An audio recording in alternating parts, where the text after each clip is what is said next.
Halo pemirsa, kita jumpa lagi di episode 12. Pada episode ini, kita akan membahas 26 topik yang sering ditanyakan dan sesuai judulnya, mind-blowing atau mengejutkan.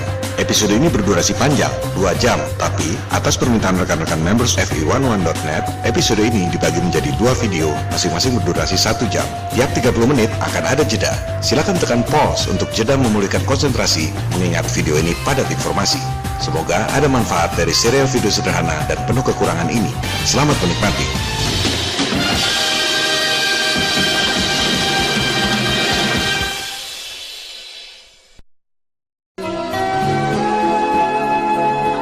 Jika Anda bertanya pada awam, mengapa benda jatuh?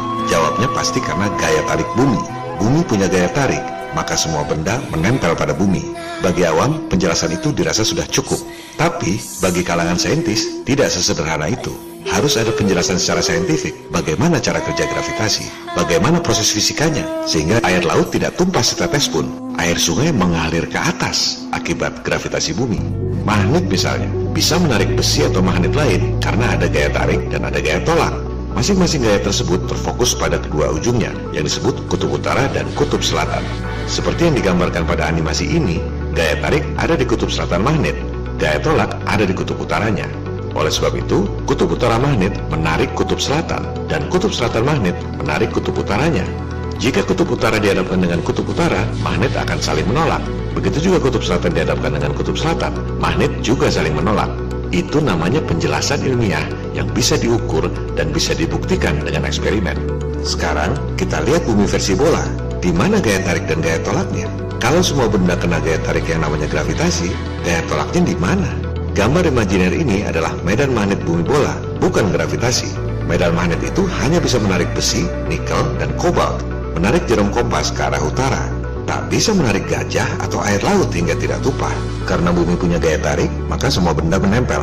Kalimat itu tidak cukup buat kalangan sains. Mereka perlu penjelasan ilmiah, bagaimana cara kerjanya secara fisika, sehingga semua benda bisa nempel.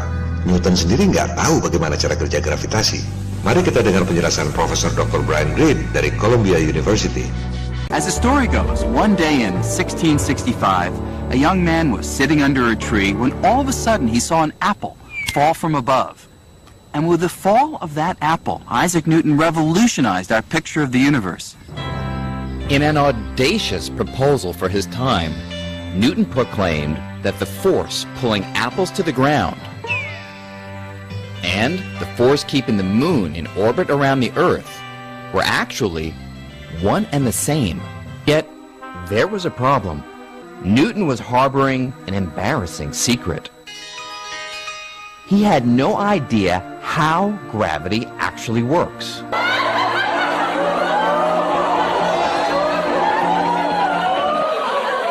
Jadi, jika ada orang awam merasa dirinya paham bagaimana gravitasi bekerja, mestinya nama dia ada di tiap buku pelajaran sekolah, bisa dapat hadiah Nobel, sebab Newton sendiri nggak bisa menjelaskan. Sebaliknya, jika Anda mempertanyakan teori gravitasi, jangan khawatir, berarti Anda termasuk orang yang cerdas dan kritis, seperti Profesor Dr. Michio Kaku dari University of California ini. Newton said that if an object falls, it's because there's a mysterious force called gravity pulling it down. But you know, Isaac Newton himself was not satisfied by that. Objects move because they're pushed, not pulled. Objects move because they're pushed. So what is pushing this? Newton didn't know. So Newton simply threw his hands up and said, I don't know. So I'm going to invent something called gravitational pull. Jadi lucu kalau orang awam merasa bisa menjelaskan gravitasi. Newton sendiri tak bisa menjelaskan bagaimana mekanisme gravitasi itu. Rumus asli Newton sebenarnya cuma begini doang, dikembangkan orang 111 tahun kemudian, seolah-olah jadi rumus gravitasi. Newton tak bisa menjelaskan kenapa dan bagaimana bumi dan benda-benda lain punya gaya tarik. Newton was harboring an embarrassing secret. He had no idea how gravity actually works. So Newton simply threw his hands up and said, I don't know. So I'm going to invent something called gravitational pull.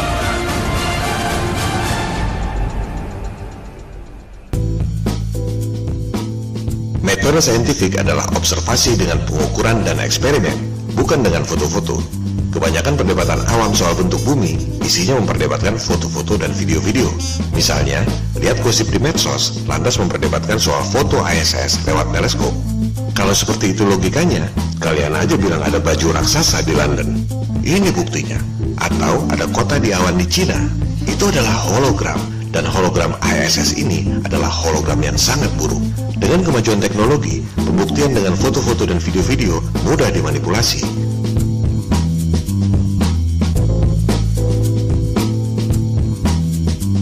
Oleh sebab itu, pembuktian saintifik adalah dengan menggunakan pengukuran dan eksperimen. Tapi kebanyakan orang, terus terang, memang malas untuk berpikir. Nggak bisa ngukur, nggak mampu eksperimen. Maunya cuma lihat-lihat foto sambil beropini sendiri, yang gampangnya saja. Oleh sebab itu, hindari debat awam versus awam. Pembuktian saintifik adalah dengan menggunakan pengukuran dan eksperimen. Atom misalnya, nggak ada yang bisa lihat atom. Kalau mau pembuktian lewat foto, sampai kapan nggak bakalan ada. Pembuktian atom adalah lewat pengukuran dan eksperimen. Berdasarkan eksperimen, kita bisa tahu atom itu isinya proton, neutron, dan elektron. Proton itu positif, neutron itu netral, elektron negatif. Proton dan neutron ada di pusat atom, elektron mengelilingi inti atom. Makanya bisa mengorbit, karena ada daya positif dan negatif, elektromagnetik. Lah, itu teori gravitasi Newton. Bumi dan bulan elemennya sama. Gimana caranya bisa mengorbit? Apa penjelasan ilmiahnya? Batu bisa mengorbit batu lain. Bahkan magnet pun tak bisa membuat magnet lain mengorbit seperti itu. Selama 250 tahun, nggak ada yang tahu bagaimana mekanisme bumi bisa menghisap semua benda. Cara nariknya bagaimana? Objects move because they're pushed, not pulled. Objects move because they're pushed. So what is pushing this? Newton didn't know. Maksud Michio Kaku adalah benda bergerak karena gaya dorong. Benda ditimpuk baru bisa gerak. Mana ada bergerak karena daya hisap. Gimana caranya? Ada gundu berputar mengorbit gundu-gundu yang lain. Buktikan dengan pengukuran dan eksperimen, bukan debat kusir. Coba Anda putar bola yang basah karena air. Air pasti muncrat. Gimana caranya? Ada air triliunan ton bisa terhisap oleh bumi bola yang berputar. Buktikan dengan pengukuran dan eksperimen, bukan dengan opini dan fantasinya sendiri. Seorang yang jenius seperti Einstein tahu persis bahwa bumi tak mungkin punya gaya tarik, sebab dia paham hukum polaritas. Kalau ada positif, pasti ada negatif. Ada daya tarik, pasti ada daya tolak. Einstein paham betul hukum kekekalan energi. Energi tak bisa diciptakan dan tak bisa dimusnahkan, hanya bisa berubah bentuk. Kalau bumi punya energi untuk menghisap benda, energinya pergi kemana? Teori ini tak masuk di akal Einstein. Oleh sebab itu, untuk menjelaskan teori gravitasi, Einstein membuat teori baru, teori relativitas umum. Jangan bayangkan Einstein yang sudah tua seperti ini. Waktu itu ia baru berumur 26 tahun. Dia bukan saintis yang kerja di lab, bukan akademisi yang ngajar di universitas. Einstein ketika mengarang teori relativitas itu adalah seorang pegawai clerk di kantor paten di Swiss. And Einstein said, no, this theory can't be right. He was prepared to simply go, I really want to solve this problem. I want to really understand the whole universe. Max Planck said to him, you can work on gravity if you want to, but there are two problems. You're not going to be successful. The problem is too hard. And if you do, no one will believe you. Anda dengar sendiri, semua saintis jenius terkenal di dunia saat itu, tak ada yang bisa menjelaskan gravitasi. Bagaimana mungkin bumi punya daya hisap? Bagaimana mungkin batu mengorbit batu lain? Dan Anda dengar sendiri, betapa sulitnya menjelaskan teori gravitasi secara ilmiah 250 tahun setelah teori gravitasi itu lahir. Orang awam, karena diajarkan di sekolah dari kecil, merasa sudah tahu gravitasi. So, with enough repetition, even a nonsense word comes to feel familiar. It may make things seem true that aren't, and you may feel like you're learning when you're not. Justru semakin orang paham fisika, makin tahu bahwa konsep gravitasi itu tak bisa diterapkan secara ilmiah. You're not going to be successful. The problem is too hard. And if you do, no one will believe you. Satu-satunya penjelasan ilmiah yang diterima oleh sains sampai detik ini adalah penjelasan Einstein dalam teori relativitas. Itulah satu-satunya penjelasan gravitasi. It's an extremely difficult task. It's not clear where to begin or how to go about doing it at all. Ultimately, the thing that gives him that clue turns out to be his old faithful way of reasoning, the thought experiment. So it's what you and I would call daydreaming, but he gets to call them thought experiments because he's Einstein. Stop. Yang dilakukan oleh Einstein adalah daydreaming alias mimpi di siang bolong. Ia tak pergi ke lab, tidak melakukan eksperimen, tapi mimpi di siang bolong di ruang kantornya. Imajinasi, fantasi. Tapi kalangan sains menerimanya karena dia adalah seorang Einstein. Karena tanpa penjelasan itu, gravitasi tak bisa dijelaskan secara ilmiah. He's in his office at the patent office, looking out at the window, and he imagined a man working on a roof. And he begins to wonder what would happen if one of those men were to fall off the roof. And then he had the happiest thought of his life, the inspiration of the ages. So then Einstein got it. There is no such thing as gravitational pull. The Earth has curved the space around me, and space is pushing me into this chair. Space itself can be curved. That's crazy sounding. Space is adjustable. It's actually malleable. Space and time are malleable. It's this flexible thing that can be twisted. Luar biasa. Alam semesta, ruang dan waktu dibengkokkan demi membenarkan sebuah teori, membengkokkan kebenaran untuk pembenaran khayalan gravitasi. Why does the Earth go around the sun? Most people would say, well, the sun's gravity is yanking the Earth toward the sun in a circle. Wrong. The Earth is going around the sun because the sun has warped the space around the Earth, and space is pushing the Earth toward the sun. He had a new theory of gravity, a new theory of the universe. Luar biasa, sebuah teori yang sangat indah yang tak terpikirkan dalam imajinasi saintis manapun di dunia. Itu yang membuat Einstein seorang jenius yang beda dari yang lain. Einstein adalah media darling. Lewat publisitas yang masif, nama Einstein terkenal di seluruh dunia. Jadi, harap dicatat, yang namanya gaya tarik bumi alias gravitasi itu sebenarnya nggak ada. Bumi tak punya gaya hisap. Ini adalah pengetahuan yang umum, pelajaran standar di perguruan tinggi fisika. Saya heran kenapa nggak diajarkan di SMP atau SMA.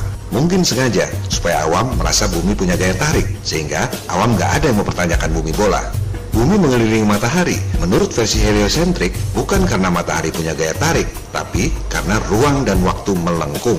Like the surface of a trampoline, this unified fabric is warped and stretched by heavy objects like planets and stars.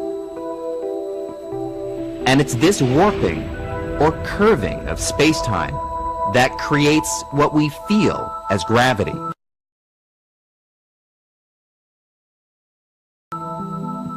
A planet like the Earth is kept in orbit not because the sun reaches out and instantaneously grabs hold of it, as in Newton's theory, but simply because it follows curves in the spatial fabric caused by the sun's presence. Tapi tetap saja, teori itu harus dibuktikan lewat observasi dan eksperimen. Di mana ada ruang dan waktu melengkung, hanya ada satu penelitian yang mengkonfirmasi bahwa ruang dan waktu melengkung, yaitu penelitian Eddington tahun 1919 ketika terjadi gerhana matahari total. Belakangan diketahui bahwa Eddington memalsu laporan penelitiannya agar teori Einstein seolah benar. Belakangan juga ramai diberitakan ada gravitational wave ditemukan saintis. Orang-orang membicarakan tanpa ngerti maksudnya apa dan asumsinya apa. Sama juga ada orang ngomong dengar suara klakson dari jarak 1,3 miliar kilometer tanpa dengar suara-suara lainnya. Hoax ini dibantah sendiri oleh media elit global Scientific American. Jadi, ketika Anda SD diajarkan teori gravitasi Newton, mengapa benda jatuh? Orang pasti bilang karena gravitasi. Awam merasa familiar dengan gaya tarik bumi karena berpikir seperti magnet. Padahal gravitasi beda sekali dengan magnet. Ada batu menarik daging. Gimana logikanya? Batu menarik air. Lebih mustahil lagi.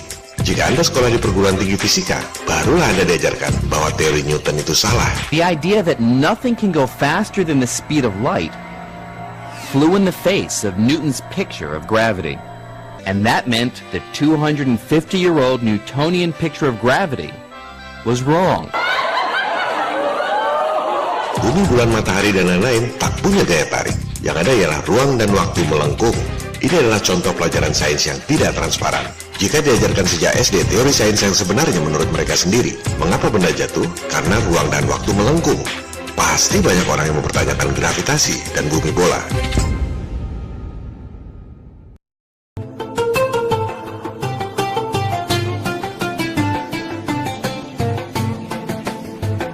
Jadi, mengapa benda jatuh ke bawah? Waktu SD, kita semua diajarkan bahwa jika diletakkan di air, besi tenggelam, kayu melayang, dan gabus mengapung. Kenapa? Besi tenggelam karena berat jenisnya lebih besar dari mediumnya, yaitu air. Kayu melayang karena berat jenisnya sama dengan mediumnya, yaitu air. Gabus mengapung karena berat jenisnya lebih kecil dari mediumnya, yaitu air. Sekarang kita rubah mediumnya, bukan air tapi udara.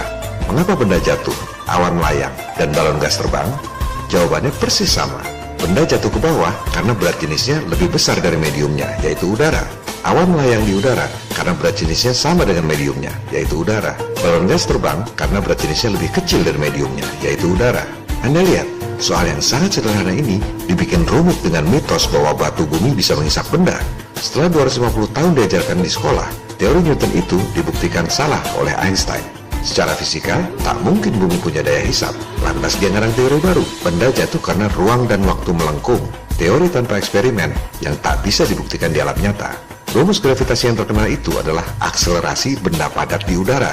Katanya G-force 9,8 meter per second kuadrat itu adalah konstanta gravitasi universal. Harusnya berlaku pada semua benda di muka bumi. Coba terapkan pada benda padat di air, pasti tidak berlaku. Coba terapkan pula pada benda gas di udara, pasti tidak berlaku juga itu rumus. Sebaliknya, silakan tanya pada semua profesor, doktor, akademisi sains fisika di seluruh dunia. Coba jelaskan dengan rumus gravitasi, kenapa awan bisa melayang dan balon gas bisa terbang? Silakan gunakan rumus gravitasi yang mana saja, sudah pasti tidak bisa. Jawabannya pasti sama. Rumus gravitasi tidak berlaku, yang berlaku adalah berat jenis.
Berikut adalah bagaimana saintis elit, Profesor Dr. Neil deGrasse Tyson, menjelaskan tentang gravitasi.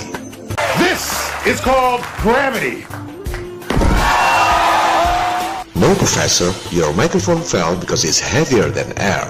It's density. If you call it gravity, then what do you call this? Anti-gravity? The Earth isn't flat. Why did you educate your mouth? La la la la la la la la la la la.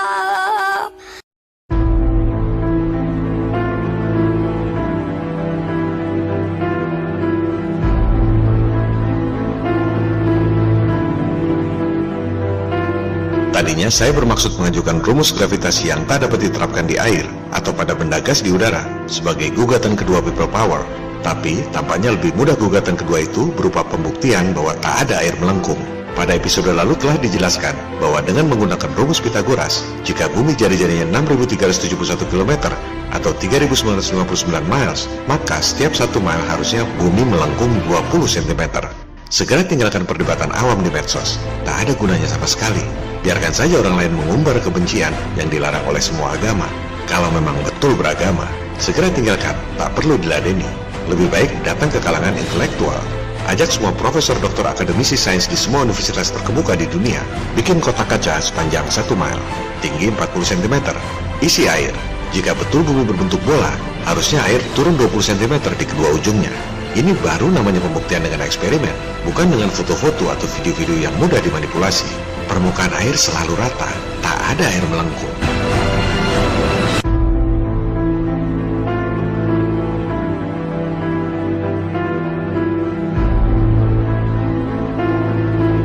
Pembuktian dengan eksperimen bahwa tak ada lengkungan air pada kotak kaca sejauh 1 mil ini membuktikan bahwa foto-foto dan gambar-gambar bumi bola seperti ini adalah hoax. Mereka akan selalu mengajak debat kusir tanpa angka. Strategi kita terus arahkan pada angka. Contohnya seperti hinaan Profesor Dr. Neil deGrasse Tyson ini.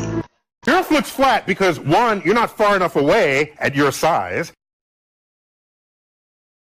Two, your size isn't large enough relative to Earth to notice any curvature at all. It's a fundamental fact of calculus and non-Euclidean geometry. Small sections of large curved surfaces will always look flat to little creatures that crawl upon it. My turn. Hey Professor, do you know Pythagorean formula? What you call as non-Euclidean geometry is this very simple equation. You should see Earth curvature approximately 8 inches per mile. You should see it with your naked eyes. You pretend you don't know, or you just too dumb to talk with numbers. Ini adalah sekedar contoh bahwa kita nggak perlu takut dengan saintis elit dari universitas manapun di dunia.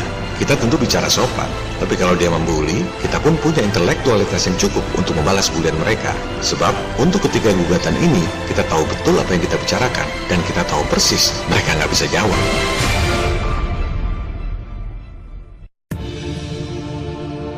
Kunci pembuktian bentuk bumi adalah terbang melintasi Antartika dari ujung ke ujung. Misalnya, dari Sydney, Australia, terus turun ke selatan melintasi Antartika. Apakah betul sampai di Santiago, Chili? Kalau nyampe, berarti selesai perdebatan. Bumi berbentuk bola. Tapi, kalau orang tak bisa atau tak boleh melakukannya, akibat larangan Antartik Treaty 1959, berarti ada konspirasi untuk menyembunyikan bentuk bumi. Jangan salah, yang dimaksud di sini adalah terbang melintasi Antartika dari ujung ke ujung, dari belahan bumi yang satu ke belahan bumi yang lain. Banyak orang yang nggak nangkep atau pura-pura nggak nangkep soal ini. Bilangnya, itu ada jalur penerbangan kantas dari Sydney ke Santiago. Berarti Flat Earth sudah terbantahkan. Flat Earth terbukti salah. Ini menunjukkan betapa malasnya orang melakukan riset. Coba lihat bagaimana jalur penerbangan kantas Sydney Santiago itu. Masa segitu susahnya membedakan antara terbang melintasi dengan terbang di pinggiran Antartika. Banyak orang masih gagal paham soal Antartika. Itu kan banyak tur ke Antartika. Yang memang banyak tur di pinggiran Antartika. Itu ada rombongan saintis pergi ke Antartika. Ya banyak saintis pergi ke sana. Dari tahun 1957 juga sudah dibangun pangkalan-pangkalan militer di Antartika. Pilot-pilot pesawat charteran juga sering bolak-balik ke Antartika. Video ini diambil oleh pilot pesawat charteran yang antar kru bolak-balik ke McMurdo Station di Antartika. Tapi cuma di titik-titik tertentu saja yang diperbolehkan oleh elit global. Ada 12 negara punya pangkalan di Antartika.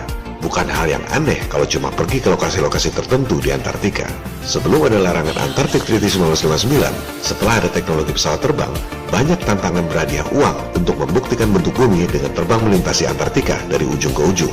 Misalnya, tantangan yang dipublikasikan dalam media Modern Mechanics and Invention tahun 1931 ini. Hadiah uang bagi mereka yang bisa membuktikan bahwa Antartika adalah benua yang bisa dilintasi dari ujung ke ujung.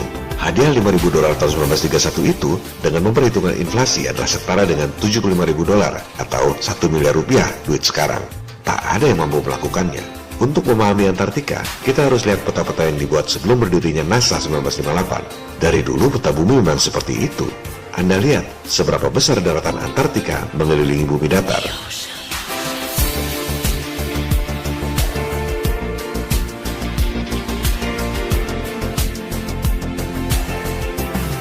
Ini adalah mitologi Dewa Atlas memanggul bumi datar.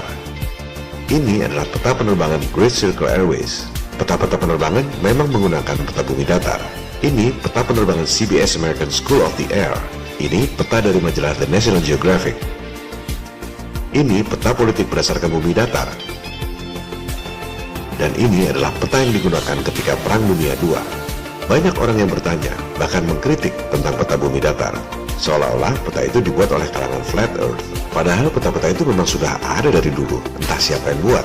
Bahkan PBB tahun 1945 pun masih menggunakan peta bumi datar. Begitu juga Admiral Byrd tahun 1957 dan ruang rahasia Situation Room Presiden Kennedy yang ditembak tahun 1963 masih menggunakan peta bumi datar.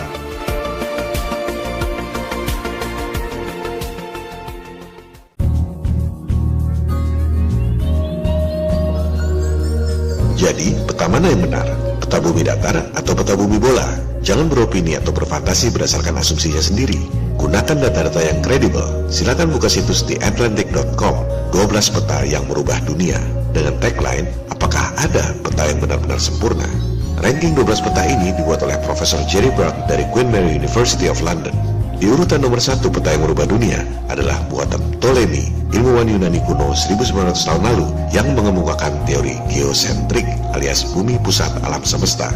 Ptolemy bukan cuma mengemukakan teori, tapi dia menghitung pergerakan bintang-bintang dan planet-planet mengelilingi bumi secara akurat.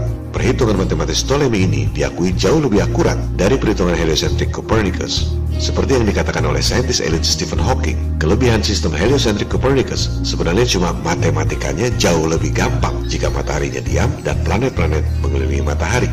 Jadi, menurut Profesor Jerry Broughton, peta buatan Ptolemy inilah yang disebut peta paling berpengaruh yang merubah dunia.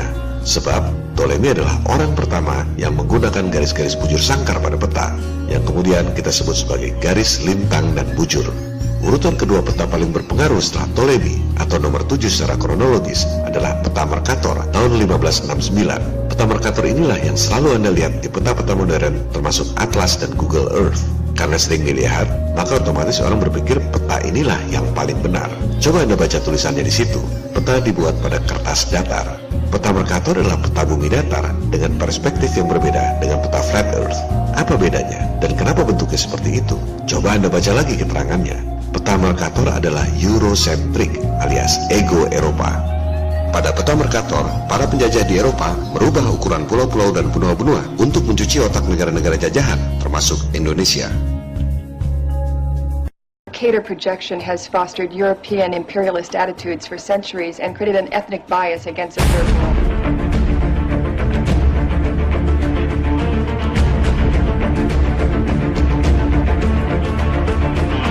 Peta Mercator adalah peta yang paling sering Anda lihat, baik dalam pelajaran sekolah, peta atlas, maupun Google Maps. Karena sering melihat, Anda berpikir peta itu adalah yang paling benar.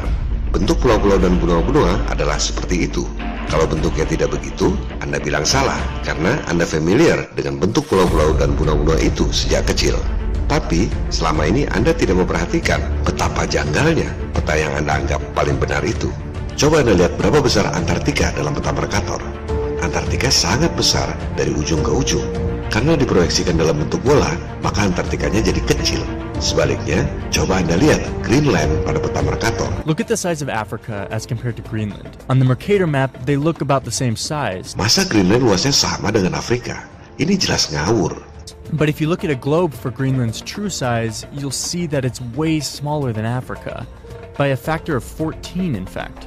Greenland jadi besar pada peta Mercator karena Mercator berasumsi utaranya sama besar dengan Khatulistiwa.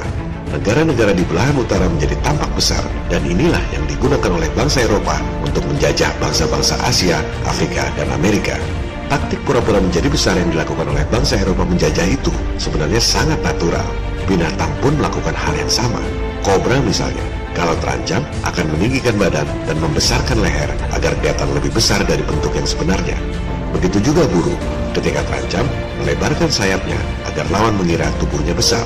Taktik ini juga yang digunakan oleh para penjajah Eropa yang negara-negaranya sebenarnya sangat kecil, berpura-pura menjadi besar lewat peta untuk mencuci otak bangsa penjajah di Asia, Afrika, dan Amerika Selatan agar takut pada mereka.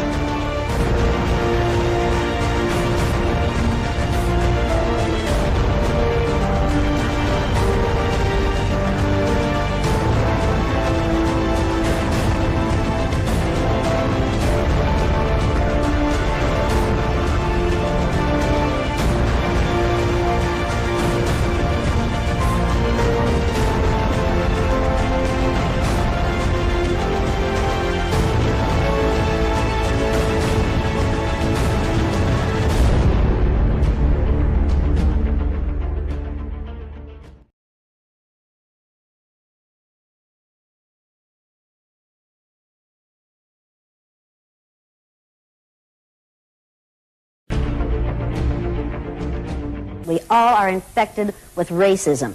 We are taught to be racist in the schools. And here's just one example. Will you hold this up here, please? How many of you have ever seen a map that looked like this before? How many of you have ever seen this map? Now, folks, look at this map. According to your social studies teacher, what is the equator? Right, an imaginary line where? Yeah. Around the center of the Earth. Then if this map is correct, then the equator must be here, and Chicago has a tropical climate. Now, folks, this is the map that we use in the schools. Look where the United States is, in the middle of the world, right? Now, people, this is a flat-out lie. Look at the size of Greenland and the size of South America. According to your social studies teachers, what were continents? Largest land masses on the face of the Earth, right? Now, do you know the continents? Africa, Asia, Australia, Antarctica, Europe, North America, and South America. Did I say Greenland? Well, Greenland isn't a continent, but it's a huge landmass according to this map, right? The map is a flat-out lie, people. If you read the legend on the map, here it says, in fact, South America is actually 9 times larger than Greenland. Now, look at this map. The equator on this map is down here. All the white countries are larger than they should be, and all the countries of people of color are smaller than they should be.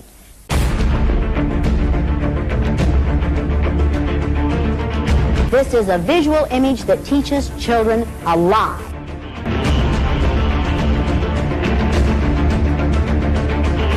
In order to make this map anywhere near accurate, you have to take this over here and put it here like this. There. Now, take a look at the difference. Does that give you a different visual image of the importance of the United States? Teaching aids like this are what make you and I racist. We were taught that this is the way the world looks. It's a flat-out lie.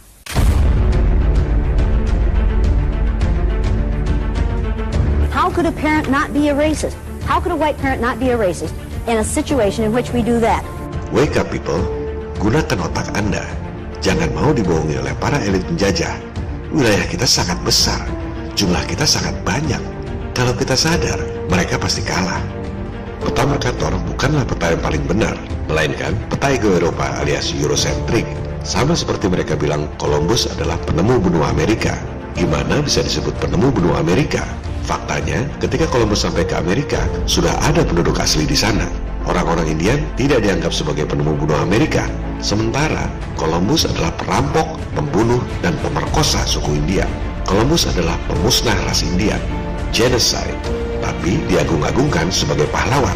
Inilah hasil propaganda Eurocentric yang ditanamkan ke otak Anda melalui pendidikan-pendidikan sekolah. Digambarkan bahwa koboi adalah orang-orang baik, dan Indian adalah orang-orang jahat dan biadab. Padahal, koboi-koboi Eropa itulah yang menjarah tanah penduduk asli, seperti Belanda dulu menjajah Indonesia. Dan kita, penduduk asli, dianggap sebagai penjahat biadab. Bangsa Eropa yang menjarah, membunuh, dan memperkosa dianggap pahlawan.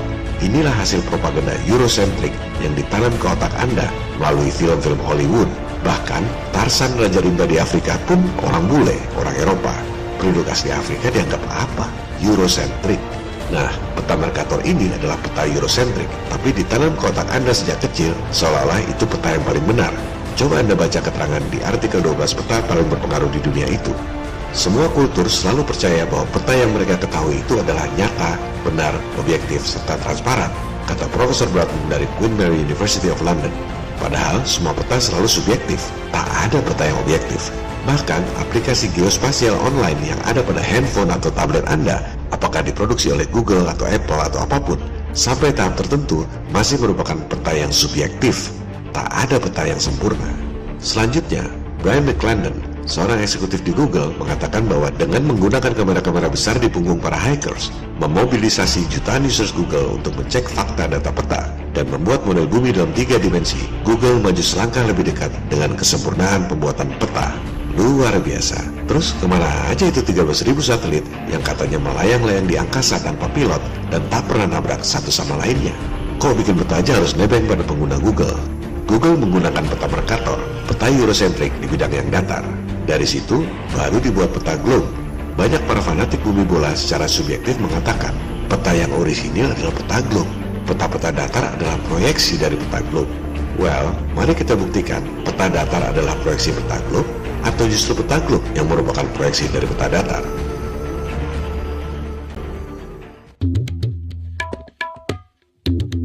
Dari artikel 12 peta paling berpengaruh itu, jelas sekali terlihat secara kronologis bahwa peta globe seperti yang dibuat oleh Google adalah proyeksi dari peta Mercator yang datar dan Eurocentrik itu. Coba Anda lihat bagaimana peta globe itu dibuat dan katakan pada diri Anda sendiri, peta datar dibuat dari peta globe atau peta globe dibuat dari peta datar. Jadi, peta mana yang asli dan mana yang ilusi? Peta datar atau peta globe?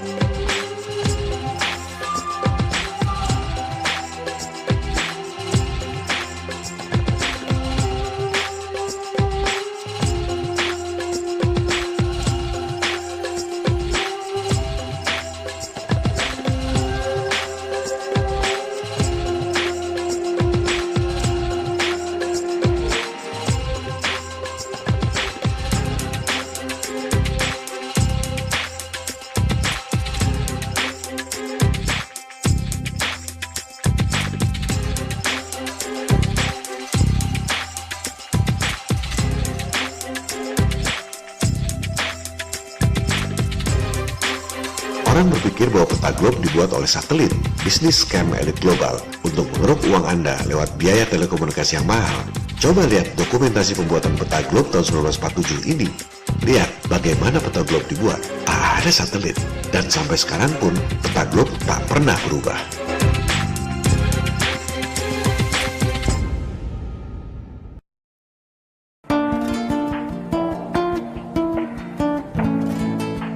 Peta bumi datar yang banyak beredar di internet ini bukan buatan kalangan Flat Earth, melainkan bersumber pada Gleason's Map 1892 yang disimpan di Boston Public Library. Seperti telah dijelaskan pada episode 11, di peta itu terdapat keterangan as it is, seperti yang sebenarnya, scientifically and practically correct, benar secara saintifik maupun praktek di lapangan. Mari kita buktikan. Pertama, posisi garis lintang dan bujurnya sama persis dengan peta-peta globe modern yang dibuat 110 tahun kemudian. Ini contohnya. Yang sebelah kiri, peta Gleason's Map. Yang sebelah kanan, peta Google's Map. Anda perhatikan, meski bentuk pulau di kedua peta itu berbeda, tapi koordinatnya sama. Contohnya ini, 135 derajat bujur timur. Sama persis dengan 135 derajat bujur timur pada peta Google 110 tahun kemudian. Kedua, pembagian waktunya. Apakah pembagian waktu versi globe ini, termasuk titik-titik merah yang bersebaran itu, masuk akal buat Anda? Atau pembagian waktu versi peta Flat Earth ini, yang lebih masuk akal buat Anda? Bumi adalah sebuah jam, berbentuk seperti jam, dan berfungsi seperti jam pula. Ketiga, garis lintangnya. Perlu diingat, khatulistiwa adalah garis lintang 0. Kutub utara 90 derajat lintang utara. Pada bumi bola, kutub selatan 90 derajat lintang selatan. Sekarang, coba kita tandai garis-garis lintang pada Gleason's Map. Titik lingkaran itu, kutub utara, menurut versi globe adalah 90 derajat lintang utara. Kita ikuti garis-garis lintang pada peta Flat Earth. Dari ujung kutub utara 90 derajat, sampai ke khatulistiwa persis 0 derajat. Artinya, ada 90 derajat lintang utara. Sekarang, kita ikuti garis-garis lintang selatan. 15, 30, 45, 60, dan wow, berhenti sampai di situ. Tak ada 75 derajat lintang selatan, dan tak ada 90 derajat lintang selatan. Apa artinya? Artinya, sebenarnya dari khatulistiwa ke ujung selatan itu tidak pas 90 derajat. Tapi oleh para globers ditambah dengan menarik dataran Antartika ke 90 derajat lintang selatan supaya bisa pas jadi lingkaran bola.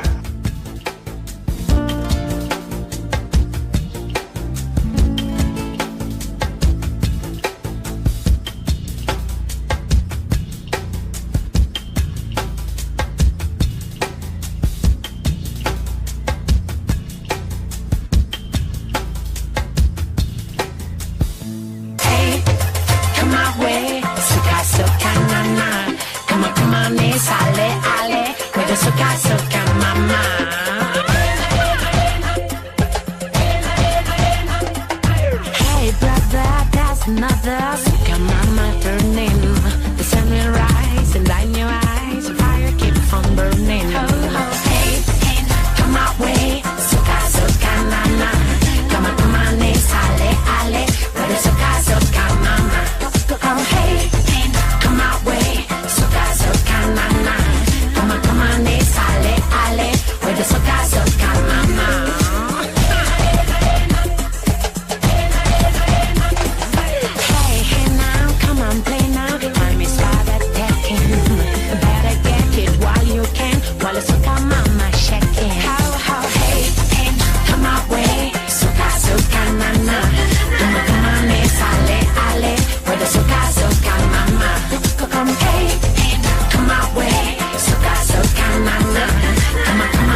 Mungkin ada yang bertanya-tanya, kalau tak ada satelit, bagaimana mungkin Google Maps bisa memberi informasi tentang kemacetan jalan?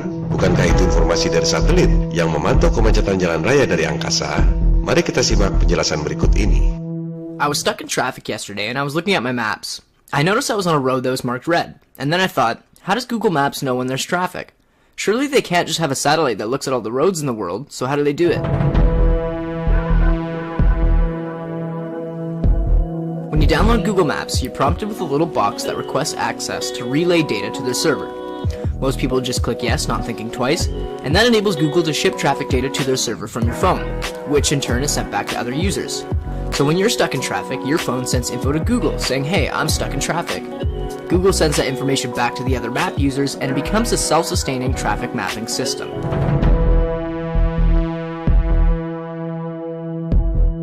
Begitu juga dengan Antartika.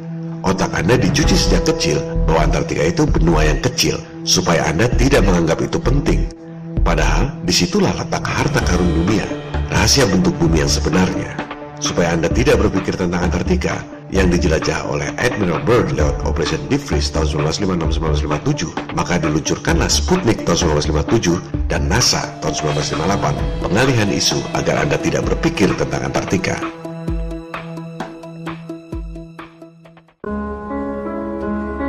Antartika adalah kunci rahasia bumi datar. Pada episode 5 telah dijelaskan, sebelum ada teknologi pesawat, para pelaut seperti Kapten James Cook menghabiskan waktu 3 tahun 8 hari untuk mengelilingi Antartika. Jika Antartika adalah sebuah benua kecil yang luasnya cuma 2 kali Australia, seperti yang dikatakan oleh peta globe, Kapten Cook tak perlu waktu 3 tahun 8 hari untuk mengelilinginya. Dengan kapal laut, Kapten Cook tak melihat ada jalan masuk ke Antartika. Ia melihat Antartika sebagai tembok es yang mengelilingi bumi datar.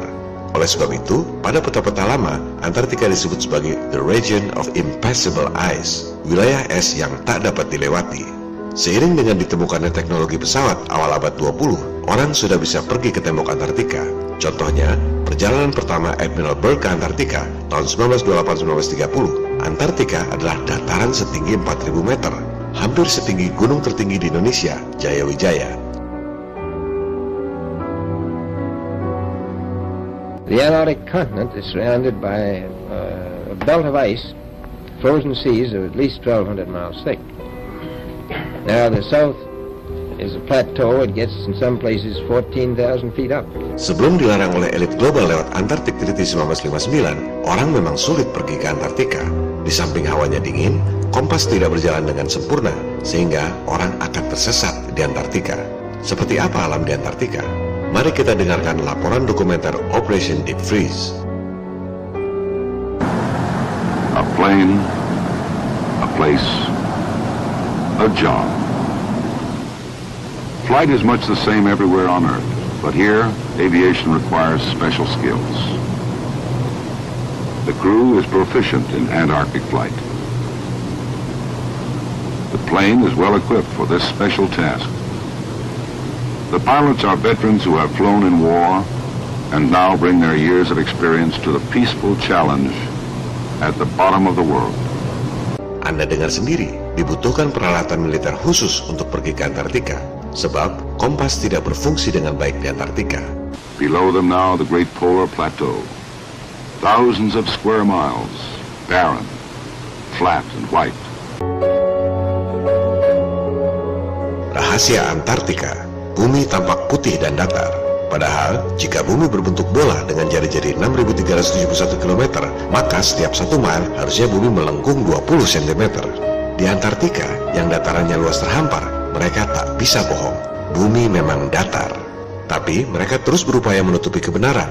Jika Anda ikut tur ke pinggiran Antartika, Anda tak boleh memotret horizon secara langsung. Anda harus memotret lewat kaca bola, supaya horizonnya kelihatan lengkung. Ini bukan lagi kamera fish eye, tapi sudah ball eye untuk menipu Anda.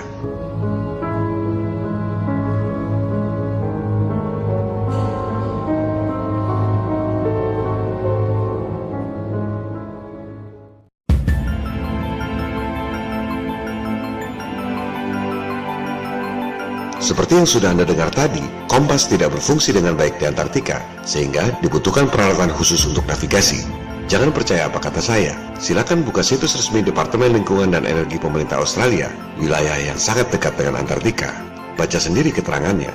Kompas magnet harus dimodifikasi karena tidak berfungsi dengan baik di Antartika. Ini adalah fakta. Pertanyaannya, kenapa kompas tak berfungsi dengan baik? Anda harus paham bedanya kutub magnet dengan kutub geografis bumi kita. Pada magnet yang berbentuk bola, kutub utara dan kutub selatan magnet ada di kedua ujung bola. Anda bisa buktikan dengan eksperimen. Kutub selatan magnet menarik jarum utara kompas. Sebaliknya, kutub utara magnet menarik jarum selatan kompas. Jadi, di kutub utara geografis itu, magnetnya adalah kutub selatan. Dan sebaliknya, di kutub selatan geografis, magnetnya adalah kutub utara. Sebab, positif menarik negatif, dan negatif menarik positif. Ini adalah fakta sains yang menarik. Jika bumi berbentuk bola, tak ada masalah dengan kompas. Di bagian atas bola itu kutub selatan magnet, sehingga kompasnya menunjuk utara geografis. Di bagian bawah bola, kutub utara magnet, sehingga kompasnya menunjuk selatan geografis. Jadi, seharusnya kompas tetap saja berfungsi dengan baik di kutub selatan bumi bola, yaitu Antartika. Lantas, mengapa kompasnya tidak berfungsi?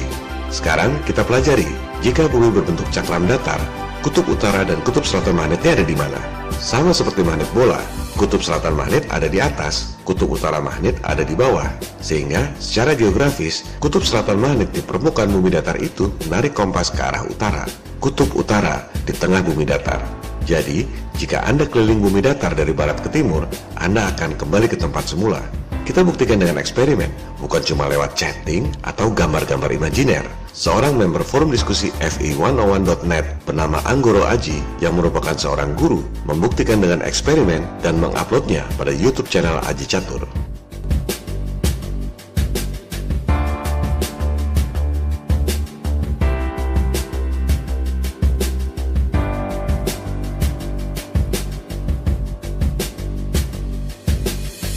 Betul kan?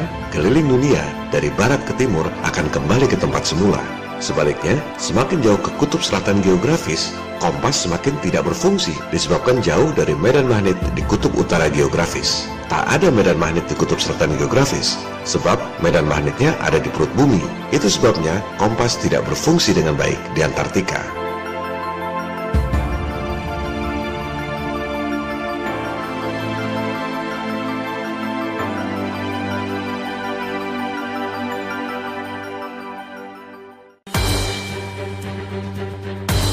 Antartika adalah misteri.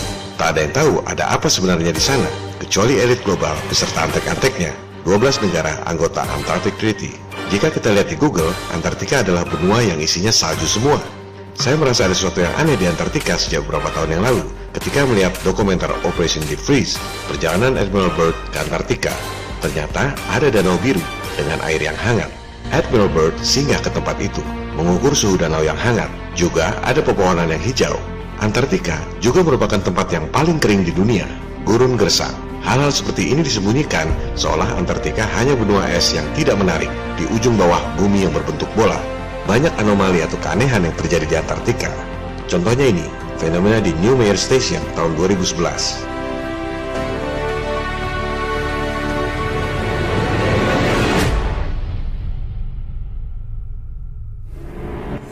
Benda apa yang lewat itu?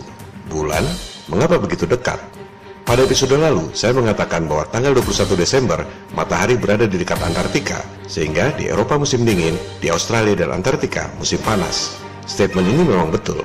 Kemudian, pada tanggal 22, 23, 24 Desember, di lingkar kutub utara, mataharinya tak pernah terbit. Di Antartika, mataharinya tak pernah terbenam. Saya mengambil data dari suncalc.org yang memang mengatakan demikian. Walaupun sebenarnya, kita semua tahu tak ada matahari tak pernah tenggelam di Antartika. Sekarang, mari kita uji, apakah suncalc.org mengatakan yang sebenarnya. Secara umum, suncalc.org dapat dipercaya, kecuali jika menyangkut Antartika. Contohnya ini, di Australia Selatan, 43 derajat lintang selatan, tanggal 22 Desember musim panas, matahari bersinar selama 15 jam. Kalau Anda turunkan sedikit ke Antartika, 20 derajat ke selatan, otomatis matahari bersinar 24 jam. Anda klik dimanapun di Antartika, mataharinya bersinar 24 jam. Padahal jaraknya cuma 20 derajat lintang dari Australia. Kemudian, kalau Anda naikkan 20 derajat ke utara, siangnya 13 jam. Tapi, jika diturunkan 20 derajat ke selatan, Antartika siangnya 24 jam. Ini jelas bohong. SunCalc menggunakan cheating formula. Tiap Anda klik wilayah Antartika, data menunjukkan matahari 24 jam. Kesimpulannya, suncalc.org datanya bisa dipercaya kecuali di Antartika.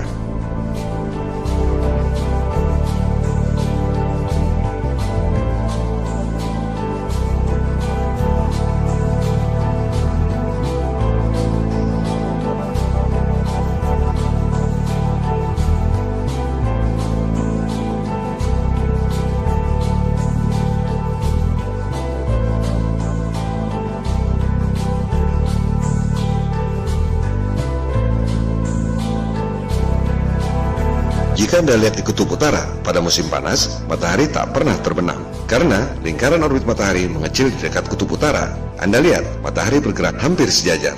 Anda menghadap utara atau selatan pun, matahari tak pernah terbenam di kutub utara pada musim panas. Pada video ini, matahari terbit di timur, sebelah kiri, terbenam di barat, sebelah kanan. Artinya, video ini menghadap ke selatan. Tetap saja matahari tak pernah terbenam di musim panas. Sementara, rekaman video-video di Antartika, matahari selalu bergerak dari kanan ke kiri, timurnya di kanan, baratnya di kiri. Artinya, video ini menghadap utara, tak ada matahari di selatan Antartika. Tayangan video-videonya sudah pasti matahari bergerak dari kanan ke kiri. Tapi jangan heran jika setelah video ini ditayangkan, akan banyak yang memanipulasi video, dibalik oleh para penipu Globers, seolah-olah dari kiri ke kanan. Oleh sebab itu, jangan percaya pada video-video. Pembuktian saintifik adalah lewat pengukuran dan eksperimen, bukan lewat tayangan video yang mudah dimanipulasi. Harap hati-hati, banyak video hoax tentang Antartika. Contohnya ini, orang yang berusaha membantah Flat Earth dengan menayangkan video matahari bersinar 24 jam di Antartika. Hal yang tak mungkin terjadi jika buminya datar. Ini adalah editing video untuk menyesatkan para truth seekers atau pencari kebenaran seperti Anda.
Pertanyaan yang sering diajukan adalah, apakah di Antartika ada ujung langit menyentuh bumi, seperti yang terlihat dalam animasi-animasi Flat Earth? Perlu diingat bahwa animasi-animasi itu adalah model bikinan rakyat. Bukan berarti kubah langit itu menyentuh tanah di Antartika. Bisa jadi kubahnya lebih besar. Bisa jadi tak ada kubah sama sekali, melainkan hanya perspektif dan refraksi. Tak ada yang tahu, karena kita semua belum ada yang pernah pergi ke Antartika, kecuali elit global. Pada episode 11 telah sedikit dicuplik kolaborasi eksperimen Dr. Zack dan Steve Torrance dengan menggunakan software independen AutoCAD dan Cinema 4D. Pertama, Dr. Zack menempatkan bintang-bintang pada ketinggian 4.000 miles dengan menggunakan AutoCAD. Posisi bintang-bintangnya sesuai data-data saintifik. Yang sebelah kiri itu adalah data-data saintifik yang dimasukkan dalam komputasi Excel. Sebelah kanan adalah program AutoCAD. Kedua, Steve Torrance menempatkan data-data tersebut pada program Cinema 4D. Ini adalah tampilan jika tidak memasukkan unsur atmosfer. Bintang-bintang berada pada ketinggian yang sama, tak ada kubah star trails. Ketiga, Steve Torrance memasukkan data-data atmosfer sesuai data-data saintifik ke dalam program Cinema 4D. Hasilnya menakjubkan. Kita bisa melihat dua buah kubah langit utara dan kubah langit selatan akibat refraksi atmosfer. Bagi rekan-rekan yang belum paham penjelasan crepuscular dan anti-crepuscular ray yang disampaikan pada episode bonus kubah bumi dan telur burung unta, silakan Anda buktikan sendiri dengan software independen yang dijual bebas, Cinema 4D. Sekarang, kita jajarkan kedua video agar paham bedanya. Yang di bawah itu adalah formasi bintang tanpa memasukkan data-data atmosfer. Bintang-bintang berada pada ketinggian 4.000 miles dari permukaan bumi, tak pernah menyentuh tanah. Yang di atas adalah formasi bintang-bintang yang sama, tapi dengan memasukkan data-data atmosfer. Otomatis langsung berbentuk seperti kubah star trails di alam nyata. Kita bisa melihat jelas dua buah kubah langit utara dan kubah langit selatan akibat refraksi atmosfer.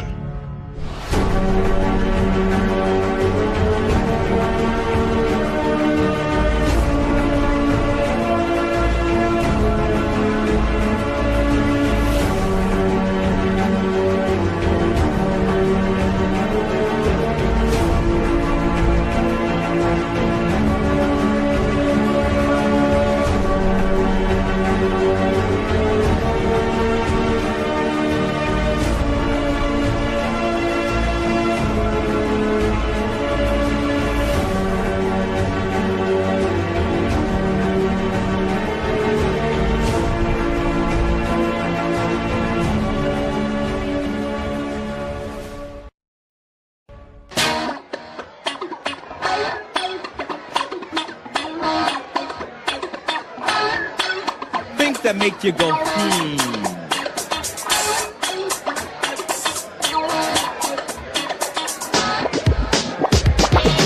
Refraksi atmosfer adalah kunci untuk memahami fenomena banyak hal. Kebanyakan orang berpikir bahwa atmosfer itu jernih, padahal atmosfer itu lembab karena berisi air. Menurut data sains, troposfer yang tingginya 6-10 km dari permukaan bumi, kadar airnya 99,13%. Mari kita lihat bagaimana refraksi pada air memanipulasi penglihatan Anda. Pelajaran sains yang menarik, tapi tak diajarkan di sekolah, sehingga kata refraksi pun terasa asing di telinga banyak orang. Kita lihat dua garis biru dan merah itu. Tutupi dengan gelas. Isi gelas dengan air. that I was faithful and really didn't have to go. I tried to chill, she made the move. Now I know my girlfriend wouldn't approve. I didn't realize my girl was setting me up. Yo, my girlfriend didn't trust me, no. Yup, but she lost control. I wouldn't take the bait. I said, chill, baby, baby, chill, baby, baby, wait. My girl bust in, caught us creating the boom. She said, girlfriend, things that make you go, Is it magic or science? Ingat, troposfer yang jaraknya 6-10 km dari permukaan bumi itu 99,13% berisi air. Benda-benda langit yang Anda lihat itu bukanlah posisi dan ukuran yang sebenarnya. Refraksi dapat memanipulasi penglihatan Anda. Coba lihat eksperimen berikut ini. Dua buah tanda panah menunjuk arah kiri Anda. Begitu pandangan mata Anda terhalang air, simsalabim. Magic or logic? Jadi, jangan heran jika melihat gedung tinggi di kejauhan tampak tertutup air laut. Bukan karena lengkungan bumi, tapi karena perspektif dan refraksi. Ini adalah contoh terbenam akibat perspektif tanpa refraksi.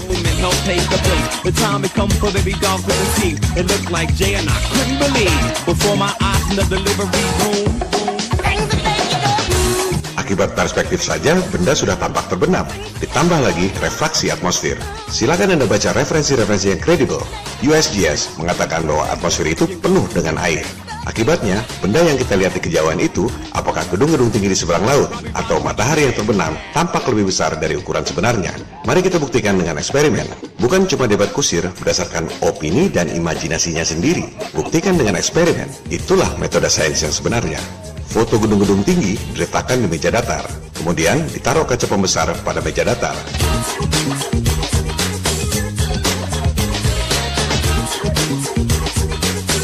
Jika kamera atau pandangan mata Anda menjauh, gedung-gedung itu hilang bagian bawahnya akibat refraksi kaca pembesar. Kita ulangi lagi eksperimen dengan menggunakan plastik tebal yang juga memberi efek pembesaran. Jauhkan kamera dari sudut pandang Anda.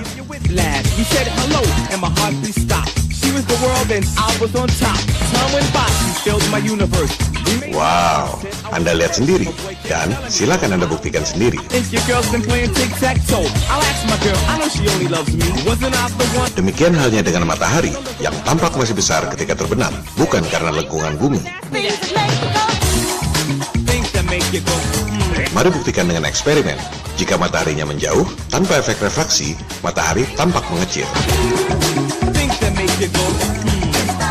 Sekarang, kita tambahkan plastik untuk memberi efek lembab atmosfer.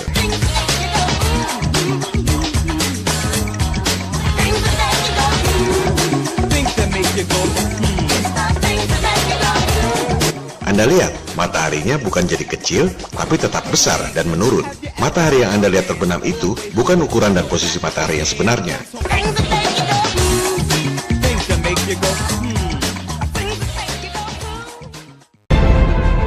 Durasi video masih 1 jam lagi. Masih ada 10 topik menarik yang akan dibahas. Namun, atas permintaan rekan-rekan members FE101.net, dengan mempertimbangkan kondisi saudara-saudara kita yang tidak mudah mendapat koneksi internet untuk menonton, maka video ini akan dilanjutkan pada episode 12B.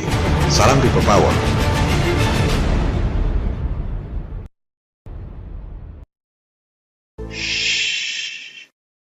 The Earth is flat.